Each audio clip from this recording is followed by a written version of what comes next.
giant in the bay. There's a great big terrible giant in the bay.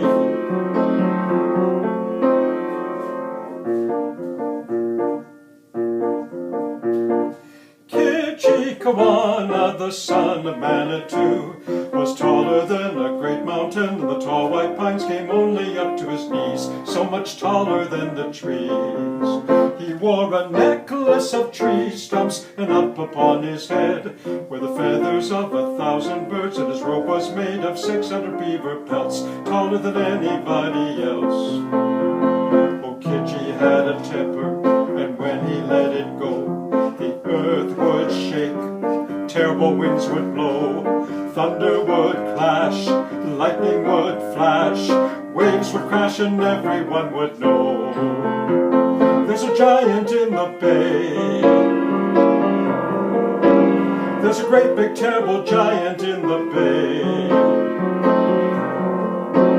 So the people of the country held a great big bash and invited all the fairest maidens in the land to get old Kitchi hitched, was their clever plan.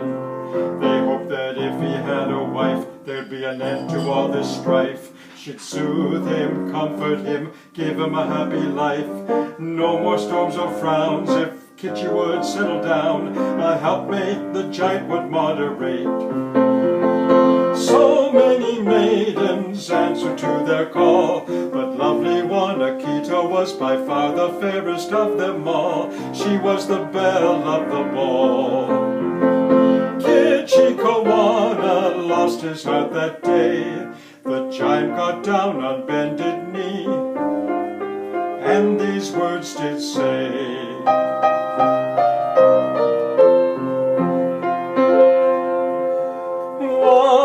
Wanakita, Wanakita, how I love you. I am asking, begging you to be my bride. Won't you come and be the queen of my longhouse? I implore you, I adore you. But if you refuse me, Wanakita, my giant heart will break apart and die. But Wanakita was a girl who could say no. She said thanks, but no thanks. It seems that she had another beau. She turned Kitchi down point blank. We don't really know her boyfriend's name. We might as well call him Jack. He came in his canoe from the great white north to take Wanakita back. Didn't even leave a glass moccasin behind as they made their getaway.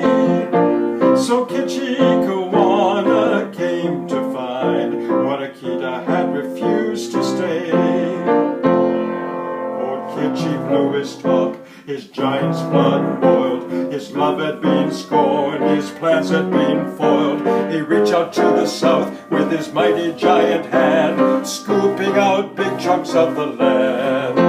He said, I'm the giant of the bay. I'm the great big terrible giant of the bay. He threw that earth with his mighty arm. After Wanakita, he meant to do her harm. But the earth fell into the waters of the bay and made 30,000 islands that still are there today. And to the south, where his 5 fingers did scrape, 5 bays are still part of today's landscape. Matchadash Bay, Sturgeon Bay, Hog Bay, Midland Bay, Penetanguishene Bay are what we call them today.